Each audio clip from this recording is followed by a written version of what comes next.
સરકારી ઓફિસો, ન્યાયતંત્રની ઓફિસો, અધિકારીઓની ઓફિસો, સીએમના દલાલો, મંત્રીઓના દલાલો, આ બધું જ પેરેલલ ઇકોનોમી, ઇલીગલ ઇકોનોમી રૂપે ચાલે. પછી એની અંદર ઠગી શબ્દ ઉમેરાય, એની અંદર ગેરકાયદેસરના પૈસા પડાવતા લોકો ઉમેરાય, એમાં પછી પાછા ડ્રગ ઉમેરાય, એની અંદર ક્રિકેટના સટ્ટા ઉમેરાય. કયું ફિલ્ડ એવું છે કે જ્યાં ઇલીગલ ઇકોનોમી નથી?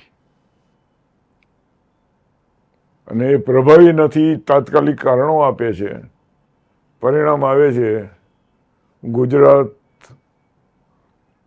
માનસિક રીતે, સામાજિક રીતે માંદલું, માયકાંગલું અને પરિસ્થિતિઓ ઢસડાતું બની ગયું છે.